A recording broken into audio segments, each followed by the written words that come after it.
Welcome to Whiskey Cast, cask strength conversation featuring news and interviews from the world of whiskey. I'm Mark Gillespie. This is episode number 855 for January 25th, 2021. Coming up in a few minutes. Even though hopefully we'll be coming out of the other side of this pandemic soon, we can't afford to drop our guard too much, because it only takes one or two people to have something quite serious happen, as we've seen, unfortunately, on some of the Scottish islands. It'll be another quiet May on Scotland's Isle of Islay again this year because of the COVID-19 pandemic. For the second straight year, Fèis Ile, the annual Islay Festival of Malt and Music, has been canceled. But plans are in the works for what we have come to accept grudgingly as the next best thing: virtual events online. I'll discuss the decision with Ben Shakespeare of the island's Fèis Committee later on Whiskey Cast in Depth. We'll also have the What I'm Tasting This Week department, Your Voice, and on Behind the Label, since it is Burns Night.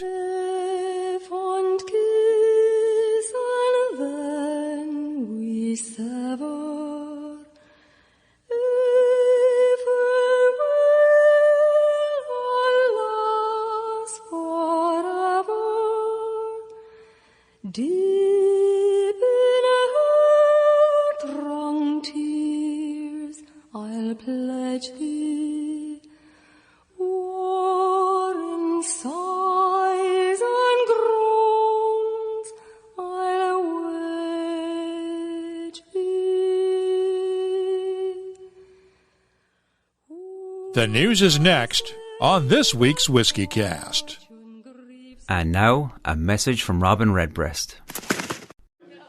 You know, people always ask me, does Redbreast go better with ice or without? Would it go well with figs, dark chocolate, apple crumble? Is there one particular thing I should enjoy it with? I tell them, yeah, other people. Proud sponsor of WhiskeyCast. Hey whiskey fans, I'm Gabriel Cardarella, brand ambassador for the world's most awarded blended Scotch whiskey, Dewar's. You could probably guess I've got a lot of stories, but for me, the good ones have one thing in common. They're best told over a glass of whiskey. So hit pause, grab your bottle of Dewar's, and let's get back to this episode of Whiskey Cast. Let's get started with the news. We have a major merger in the U.S. whiskey industry to start off the week. MGP Ingredients is buying Luxco for $475 million. The deal includes all of Luxco's spirits brands, including Ezra Brooks Bourbon, Rebel, and Blood Oath, along with the Lux Row Distillers distillery in Bardstown, Kentucky, the Limestone Branch Distillery in Lebanon, Kentucky, the Niche Drinks Irish Spirits Unit, and its tequila distillery in Mexico. MGP Ingredients CEO David Kahlo told analysts on today's conference call that the deal fits into his company's plan to expand into higher value branded spirits. Luxco has a very strong position within bourbons and some rye whiskeys. They also have a nice portfolio of tequilas. So tequila, as you probably well know, is also one of the higher growth categories within distilled spirits. So we like the addition of the whiskey brands as well as the tequila brands that come with the Luxco acquisition. But Luxco also has a full-scale portfolio and participate in literally all categories within distilled spirits. Luxco Chairman and CEO Don Lux will join the MGP board following the closing of the deal, which is a split between cash and MGP stock. The deal must still be approved by regulators. MGP shares gained 1.5% in NASDAQ trading following the announcement. As I mentioned earlier, this year's Islay Festival of Malt and Music at the end of May has already been canceled because of COVID-19 concerns. The island's distilleries played a major role in the final decision. Brooke Laddie's Annam Hannett told writers on a Burns Night Zoom call that they'll make the best of it. For those of you who've been to the Islay Whisky Festival, it's an amazing week. It's about, there's at least one sunny day, one the Bruichladdich day. The rest of the week is wet and all the other distilleries, but that's okay. We don't mind. But it's honestly, it's a party for a week. It's celebrating the amazing, the music, the culture, the whiskey of Islay, and there's people who come from the world over to experience that, and it's a fantastic thing. But obviously, for very good reasons, we won't be doing that this year. We didn't do it last year, and it just gives us an actually opportunity to try new things and release the whiskey bottlings that we have, the special bottlings, in a different way. We can actually connect with more people who can't make it to the distillery. So again, we'll have a lot of online things. We'll be bottling some fantastic whiskies and releasing them to the world. Not just people who come to Islay. So I think, like anything, we would probably look on the bright side. We'll take the positives where we can, and we'll make the best of a bad situation. So yes, it's disappointing, but it'll when we do manage to get the Islay Festival back again, it'll be all the sweeter for the absence. We'll have more on this story with Ben Shakespeare of the island's Fèis Committee in a few minutes. But there are other events in Scotland that have also been cancelled in the last couple of days. Arran Distillery has cancelled this year's Arran Malt and Music Festival that would have taken place at the end of June in Lacranza, Scotland. The distillery will hold virtual events instead. In addition, the Fife Whisky Festival in Cooper, Scotland, set for the first weekend of March, has now been cancelled. It'll be replaced by a virtual event on March 6th to raise money for Age Concern Cooper, the festival's chosen charity. Both events are scheduled to return next year. Meanwhile, the Spirit of Speyside Festival will be unveiling its 2021 schedule later than usual this year on February 24th. Tickets are scheduled to go on sale March 1st. The festival is set for April 28th through May 4th. We'll have details on other event changes in a few minutes. Meanwhile, the Scotch Whisky Association is setting an ambitious environmental goal. The group's updated sustainability strategy calls for the industry to reach net zero emissions by the year 2040. It's ambitious because that goal is 5 years ahead of the Scottish government's target, 10 years ahead of the UK-wide target. The strategy also calls for switching all whiskey packaging to reusable, recyclable, or compostable options by 2025.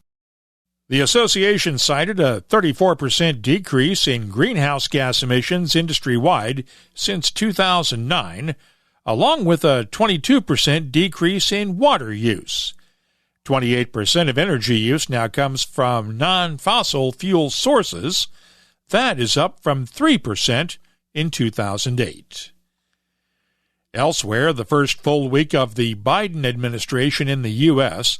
is bringing a call to leaders on both sides of the Atlantic to resolve their trade disputes.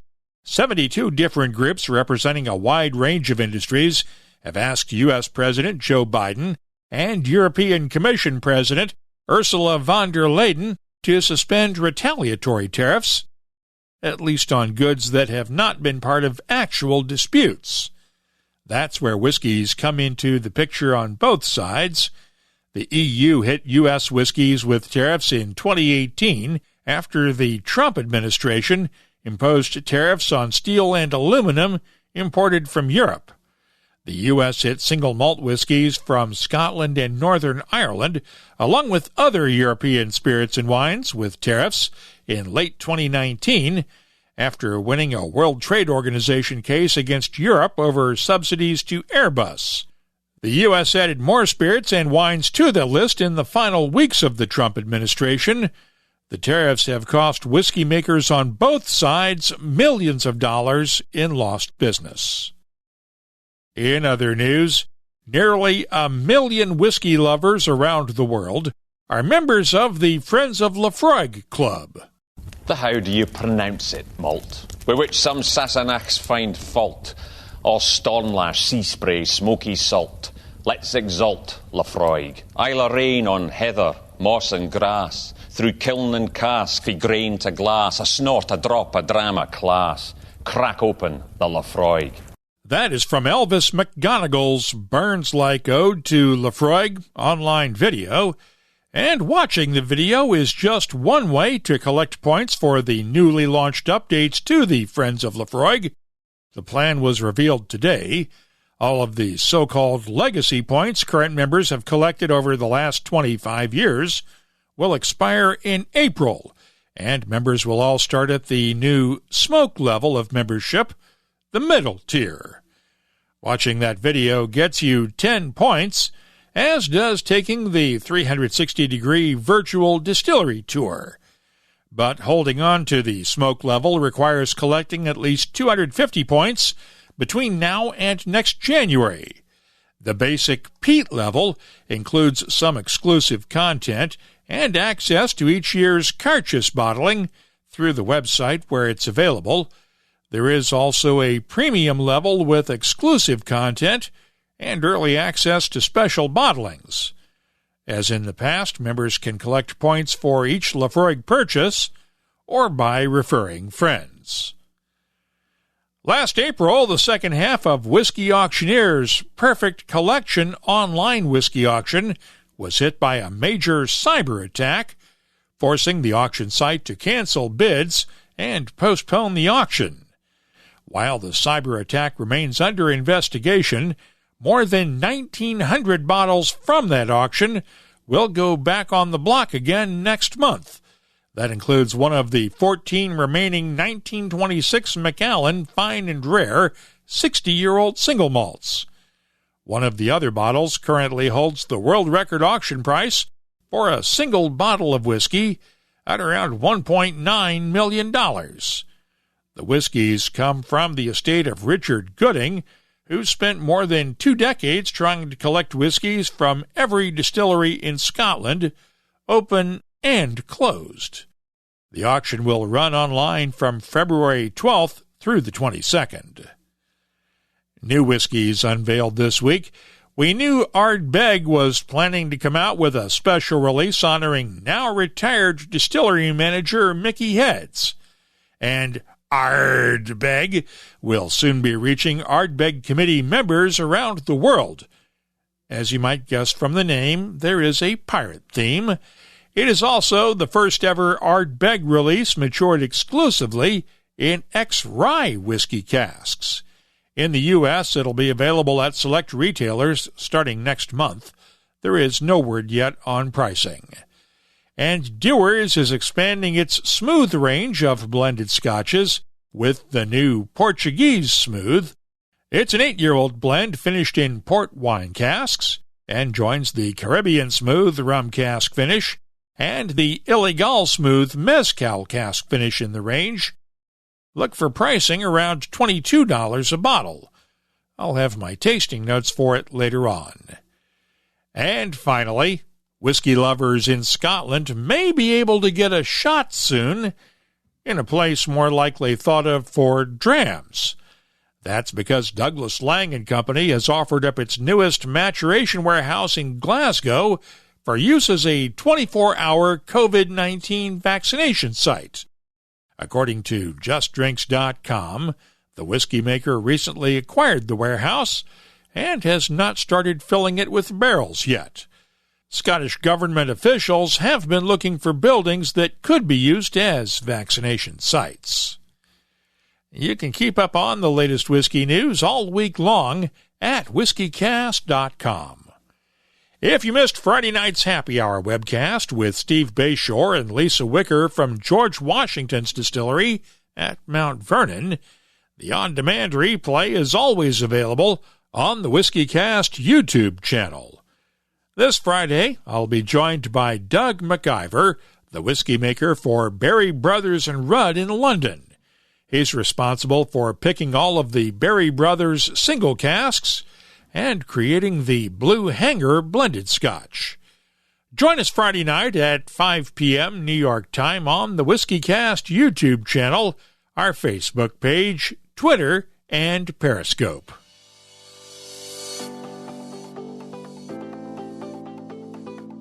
Time now for the Whiskey Cast calendar of events, brought to you by Catoctin Creek Distilling. Westland Distillery's annual Peat Week events are online this week, Tuesday through Thursday. Bonham's has its first whiskey auction of the year Friday in Hong Kong. Louisville's Fraser History Museum has a virtual Down the Rabbit Hole tasting with the folks from Rabbit Hole Distillery, February 11th. Also in Louisville, Moonshine University has Stave and Thief Society Executive Bourbon Steward classes coming up February 19th and 22nd. As of now, the National Whiskey Festival in Aberdeen, Scotland is still on the calendar for March 27th. The Beer, Bourbon, and Barbecue Festival, originally scheduled for February 27th in Tampa, Florida, has now been postponed until June 19th. And we now have a date for the 2021 edition of the Whiskey Obsession Festival in Tampa. It is set to be held at the Armature Works on April 8th. Of course, all in-person events should still be considered as tentative, since public health restrictions can change on short notice. Please check with event organizers before you make any travel plans. We are updating the calendar at whiskycast.com throughout the week as we get updates from event organizers. The calendar of events is brought to you by Catoctin Creek Distilling, makers of the Virginia Rye Whiskey. Catoctin Creek co-founder Scott Harris is leading his 7th annual Art of the Cocktail class this winter. It's all online each Friday night through February 12th. Scott is looking at wacky and weird ingredients you may have never tried before in a cocktail. Things like veggies, salt, chili peppers, and even beans. Get all the details at CatoctinCreekDistilling.com. And please drink responsibly. Hey, what's up, everybody? It's Gabriel Cardarella again, the Doers guy. I've seen a lot in my years as a brand ambassador for the world's most awarded blended scotch. Like the time I got to host a Doers tasting for some members of a major European royal family. Now, I'm not going to say which one, but they did invite me to come stay at their castle. Pretty cool, right? Well, here's another story for you. In 2019, our master blender, Stephanie McLeod, became the first woman to be awarded Master Blender of the Year by the International Whiskey Competition. And a year after that, she won it again. Stephanie's first creation for Doers 15 Year, is another piece of history. Sweet, floral, with notes of honey and toffee, a perfectly balanced addition to the Doers lineup. It's a great introduction to scotch for beginners, and it's more than complex enough to satisfy whiskey aficionados. So grab some Doers 15, call some friends, and make a few stories of your own. That's what a good bottle of whiskey is all about. Whiskey Cast In Depth is brought to you by the Distiller's Edition collection. Let's return now to our top story of the week, the cancellation of this year's Fèis Ile, the Islay Malt and Music Festival. The Fèis brings thousands of visitors to Islay at the end of May each year. The island was already struggling after the cancellation of last year's Fèis and travel restrictions that have kept tourists away for the last 9 months. Ben Shakespeare handles social media for the island's Fèis Committee, and we talked by Zoom this weekend. The key thing that we want to get across is that although the Fèis is cancelled, it doesn't mean that Islay is closed. Again, that always has to come with a caveat, because we can't say, yay, everybody come, it's, time to visit Islay again, because the government guidelines, don't allow it, travel restrictions don't allow it. So I would just encourage your listeners that keep an eye on the government guidelines, keep an eye on the restrictions, and when it is safe to travel, Islay will welcome you back with open arms. But it's that real balance between staying safe and then bringing everybody back to have our island economy thriving again. And we know that story is happening across the world, but the impact is felt here. Why was the decision made now instead of holding off? The decision was made now for several reasons, really.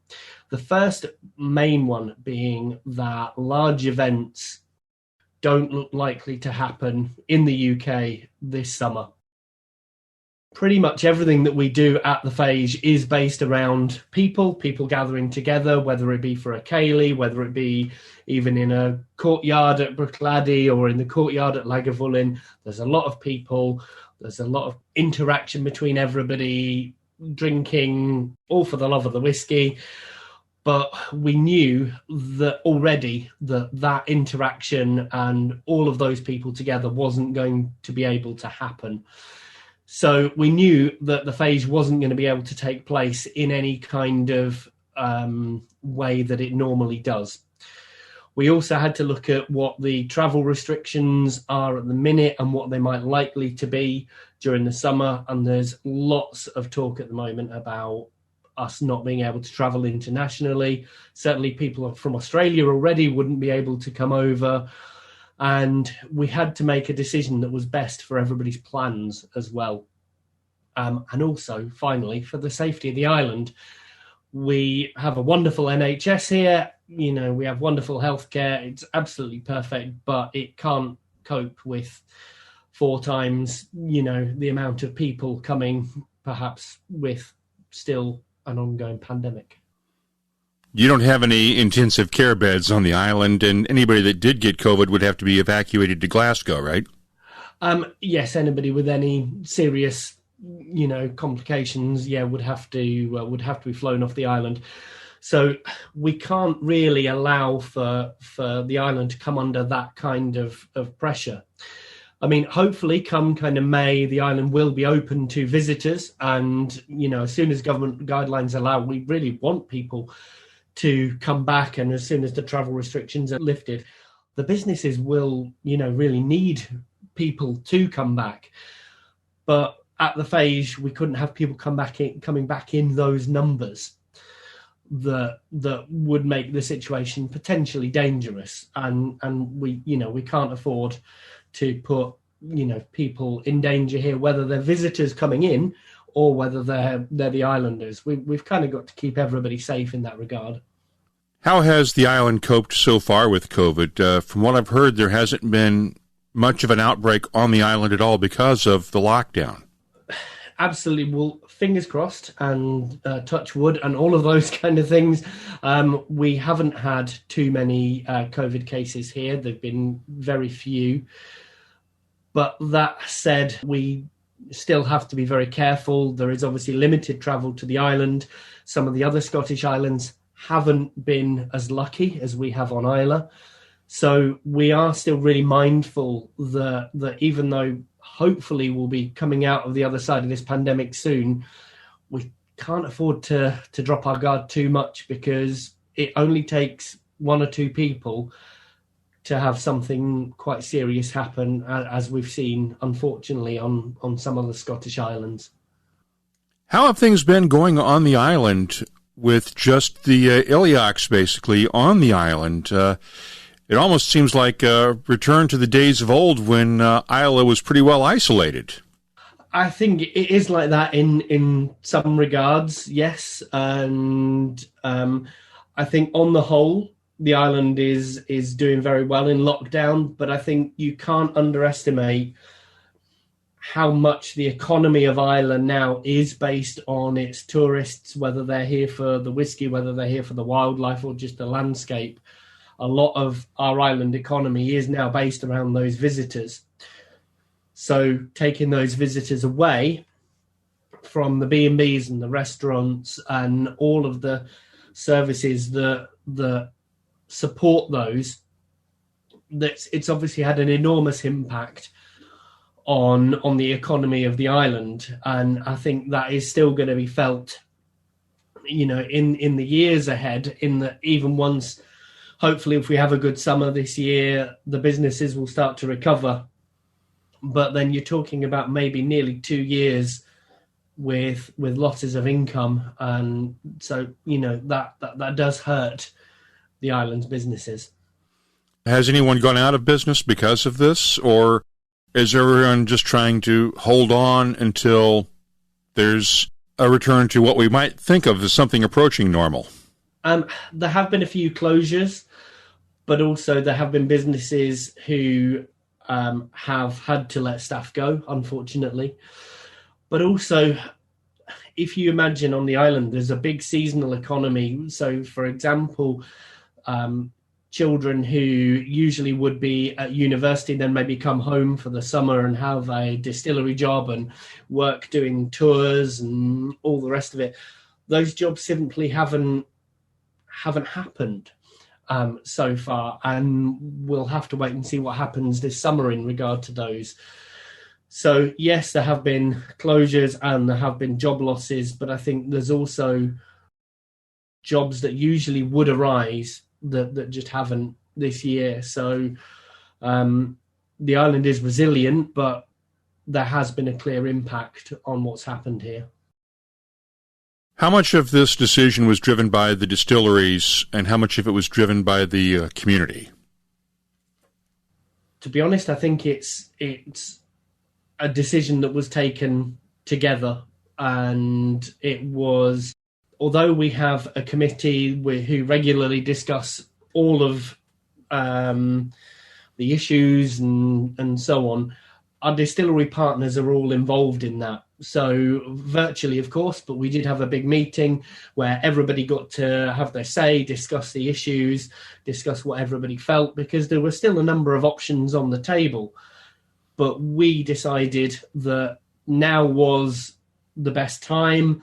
It was the right thing to do for the island. Obviously, nobody wants to cancel. Everybody here loves the Fèis, and we want it to happen. But I think certainly in the way that last year's gone and the terrible winter that we've had in terms of the virus across the UK, it really became almost an easy decision to make. The cancellation needed to happen. It's never an easy decision, and it's nothing you ever want to cancel. But we knew that we were doing the right thing for the right reasons. Tell me about what you're planning as far as a virtual festival, because I know the announcement indicated that there will be some virtual events this year. Well, we're still planning, and we're really hoping to kind of go big, and I think the distilleries are as well. From a committee point of view, our remit is not just about the whiskey. So from a Fèis perspective, it is about the music of the island, the culture of the island, and it's that we will be focusing on as a committee. So we've got quite a few plans. I'm probably not really at a stage to reveal anything because we're actually at a point where we've got that many ideas. We need to narrow down and figure out what we're going to do. We're certainly looking at increasing the range of different things that we did last year, because from a Fèis committee point of view, it was about the dancing and the songs and that kind of thing. So we will be carrying on more of that, but hopefully we'll be expanding and doing different things as well. And I think the distilleries, they've got more time to prepare this year. So we know that they're preparing virtual tastings and tasting sets and so on. And I think there will be a lot of whiskey things to be announced, but generally speaking, we're going to leave the distilleries to take on the whiskey side of things, as you would expect, and then we'll focus on the island culture side of things. And that's why usually the Fèis is such a brilliant event, because it isn't just about the whiskey. It is about the music, it is about the culture, and it's about bringing all those people together. So we're just going to try and recreate that in a virtual sense as much as we possibly can. The distilleries will provide the whiskey in more than one sense, and we'll bring the joy and the dancing and the music and everything else, so that hopefully virtually people can have as good a time as possible. Tell me about life on the island right now. Is it just everybody's staying home and locked down? Do people still hang out, say, at the Port Charlotte Inn, if you know that everybody's healthy, or go to Duffy's in Beaumont? What's happening on the island that we're not getting to see in terms of you guys at least trying to make the best of things? Well, we're not allowed to have those kind of evenings out and so on. Yes, people can kind of meet for a coffee, but we can't have the evenings that people visiting would be used to. So I mean, it's pretty quiet right now. We've had snow, which is quite unusual for Islay, because we get those lovely warm Gulf Stream waters. We don't often get any snow that sticks around. So to be fair, the kids have been enjoying that quite a bit and so on. But generally speaking, it's just quiet and people just going about what they have to do. The schools are all closed, so people have to do what they have to do with homeschooling, and like they are around the world, you know, that's that can always be an interesting prospect, and Isla's just the same as everywhere else for that. But at least you have more whiskey to help with the homeschooling and the stress of said homeschooling. I would like to point out we don't offer the whiskey to the children, but yes, that certainly helps on an evening. I kid, of course. I'm sure. Those who had 2020 Fèis Ile event tickets that had already been rolled over for this year will be contacted in the coming weeks about either refunds or the option to roll them over again until next year. The 2022 Fèis Ile will run from May 27th through June 4th. That's Whiskey Cast in Depth, brought to you by the Distillers Edition collection lineup of single malts from Diageo's classic malts. Look for the 2020 editions of Oban, Talisker, Lagavulin, Cragganmore, Dalwhinnie, and Glenkinchie at a whiskey shop near you. Get all the details at malts.com. The What I'm Tasting This Week department is brought to you by Sagamore Spirit. I was invited to be a guest on a live webcast the other night with the guys from Behind the Mic, and they asked me to pick a bourbon to taste that night on the show. I picked one that's been sitting on the table for a few weeks, the Arkansas Rice Bourbon from Rocktown Distillery in Little Rock, Arkansas. Phil Brandon of Rocktown told us about this whiskey last fall. It came from a suggestion from Arkansas rice farmers, and it's made with 36% Arkansas rice in the mash bill, along with 54% corn and 10% malted barley. It's bottled at 46% ABV. The nose is warm and well-balanced with toasted bread, Rice Krispies treats, marshmallow, honey, and a hint of caramel. The taste has notes of linseed oil, chili powder, and lemon zest that provide a spicy and tart flavor at first, while notes of anise, caramel, and vanilla come on slowly as the tartness fades. The finish is medium length with a lingering balance of tartness and caramel, and just a hint of anise as well. I'm scoring Rocktown's Arkansas Rice Straight Bourbon a 91. Next up, the new 8-year-old Portuguese smooth blended scotch from our sponsors at Dewar's. As I mentioned during the news, it is finished in port wine casks and bottled at 40% ABV. This is one you can give a friend who thinks Scotch whiskies are too smoky. The nose is fruity with raspberry jam, red grapes, a hint of figs, honeycomb, and muted spices. The taste is fruity and vibrant with raspberries and strawberries at first, with a subtle spiciness that comes alive slowly, with touches of allspice and ginger, balanced by a honey sweetness in the background. The finish long and fruity with just a hint of spice. This one is very easy to drink. I'm scoring the Dewar's Portuguese Smooth a 93. This week's tasting notes are brought to you by Sagamore Spirit Rye Whiskey. Want to find out how Sagamore Spirit is reviving the tradition of Maryland-style rye? In-person tastings are available once again at the distillery in Baltimore, but you'll also find a variety of virtual tours, tastings, and other experiences at the Sagamore Spirit website. They're offering WhiskeyCast listeners a free virtual guided tasting. Purchase bottles from your local retailer, and a Sagamore Spirit teammate will guide you through each product. Visit SagamoreSpirit.com and use the code WhiskeyCast, all one word, to access. Please drink responsibly. I got to taste a couple of Bruichladdich late 2020 Port Charlotte releases that are just now coming to the U.S. Let's start with the Port Charlotte Islay Barley 2012 edition, which uses barley from 8 different Islay farms grown in 2011 and is matured in a combination of ex-bourbon and wine casks. It's bottled at 50% ABV. The nose has a gentle smokiness with notes of apple cobbler, caramel candy, sea salt, and a hint of dried heather. The taste has a nice smokiness with a touch of campfire ash, along with grilled fruits, sea salt, and smoked salmon. The finish is long with a gentle smokiness that lingers nicely, perfect for a cold winter night. I'm scoring the Port Charlotte Islay Barley 2012 edition a 94.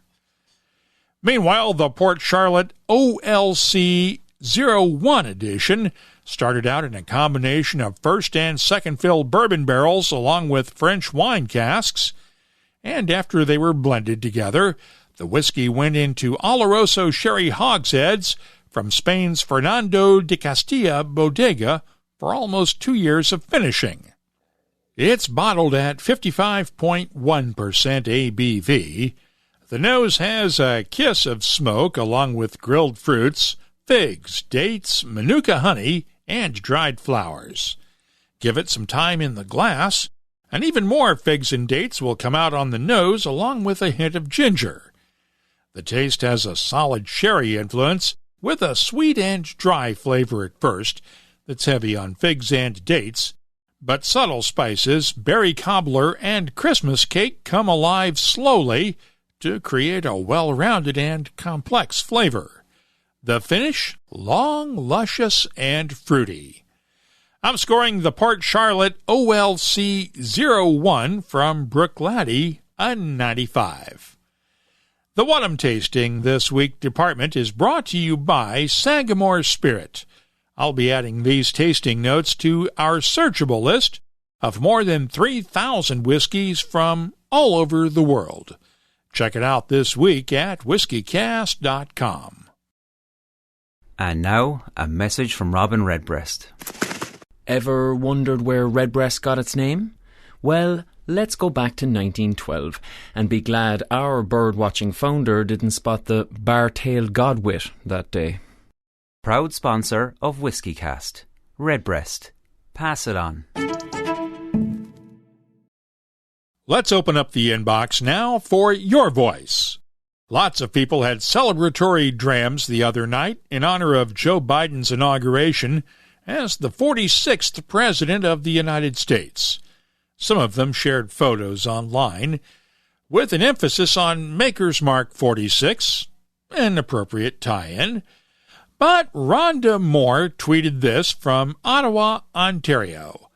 This makes me wonder if there are distilleries in the president's home state of Delaware that one should investigate.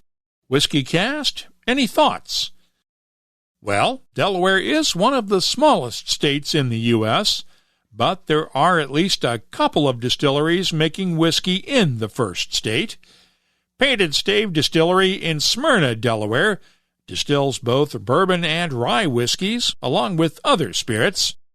I have tasted their bourbon before at a holiday event, but did not do tasting notes on it. Beach Time Distilling in the shore town of Lewes has also made bourbons. And while Dogfish Head Brewing is best known for its beers, it also has a distillery on site and has made whiskey in the past, though Dogfish Head does not have it listed for sale right now. It is difficult to find any of those whiskeys outside of Delaware, though, let alone in Canada. Dave Kuhn at Different Daves on Twitter sent this note right after we posted a story the other day about the cancellation of this year's Islay Festival. With the cancellation of the Fèis, I'm sure there is a tremendous burden on the people of Islay. Might be worth promoting once again the Islay Resilience Fund on the podcast. The fund was organized by Gil Chasemore, who lives near Bruichladdich, and is helping to support the volunteers who deliver food and medicines around Islay. As of now, the fund has only raised about £11,000 toward its overall goal of £15,000. I know times are tight, but every little bit helps. If you're able to help, please visit GoFundMe.com and search for the Isla Resilience Fund. We'll post a link in the show notes at whiskeycast.com, too. Finally, Don Mateo of Cedar Falls, Iowa, shared this comment on Facebook about last week's interview with Billy Walker of the Glenallachie. Can't wait for the Russian oak. Billy is making some great products there. Thanks for your notes, and if you have something you'd like to share with whiskey lovers around the world, you can always get in touch with us on Facebook, Twitter, or Instagram at WhiskeyCast. My email address is comments@whiskeycast.com. Let's close out the show now with Behind the Label, our look at the history, science, and all those other things that make whiskey unique. It's brought to you by Writer's Tears. And that is especially appropriate on this day, January 25th, when we celebrate the birth of the Scottish poet Robert Burns back in 1759. Burns was more than just a poet, though. He is regarded to this day as Scotland's national bard, even though he worked for the government as a gauger or exciseman in the final years of his life, cracking down on illegal distillers before his death in 1796. Of course, it's not as though he was especially effective in that job, since he was also known for his love of whiskey, and it plays a role in many of his works. Back in 2008, I interviewed Joanne Gilmartin, who won numerous awards for her performances of Burns' poems and songs in Scotland before she immigrated to the U.S. She pointed out that 2 centuries later, Burns would not have been out of place in modern society. I think one of the things that appeals to Scots, there's certain levels. He knew how to enjoy himself. He enjoyed a good drink with his friends, and he was very popular with the ladies as well. But that aside, I think that one of the things that really attracts Scottish people to Burns is that he was very patriotic, and he had a great dislike for any kind of injustice or hypocrisy that he saw in his lifetime. And bear in mind, that stemmed from personal experiences, because it wasn't that long ago that the Jacobite rebellions and all that stuff had taken place, and Scots were forbidden to speak in their own language and to wear tartan and stuff like that. So that was happening in his lifetime, and it was very real for him. And I think Scots can still today identify with that. The whole idea of man being equal regardless of how much money you have or what your station in life is, those things are still very real to not just the people in Scotland, but people all over the world. And I think that's why Burns appeals to people in different countries much more so than, say, Shakespeare or Goethe or any of the other poets or writers. They're not celebrated in the same way as Burns is nationwide and internationally. You can listen to my entire conversation with Joanne Gilmartin in episode 128 of WhiskeyCast. It's available in the archives at whiskeycast.com. But here is something most people don't remember about Burns. In 1786, with his farm failing, Burns accepted an offer to move to Jamaica and help manage a sugar plantation. To help pay his way, he convinced a printer in Kilmarnock to publish a small book of his poems that sold for 3 shillings a copy. The book sold out, and Burns never did make that journey to Jamaica. The job there would have included managing slaves on the sugar plantation, and Burns became part of the abolitionist movement. He later wrote The Slave's Lament in 1792. Besides, can you imagine Robert Burns writing about rum instead of whiskey? If you have something you'd like us to look at on an upcoming episode, just use the contact form at whiskeycast.com to get in touch with us. Behind the Label is brought to you by Writer's Tears. Writer's Tears Copperpot, a rare style of Irish whiskey with a creative twist. A unique triple-distilled blend of single pot still and single malt premium Irish whiskies. Writer's Tears Copperpot. Do you dare to be creative? That's all for this edition of Whiskey Cast. You'll find links for the stories in this episode in our show notes at whiskeycast.com. That's also where you'll find the latest whiskey news, my tasting notes, the calendar of events, the whiskey photo of the week, and of course a complete archive of past episodes that goes all the way back to 2005. I love to hear from you. You can always get in touch with us on Twitter, Instagram, and Facebook at WhiskeyCast. The email address is comments@whiskeycast.com.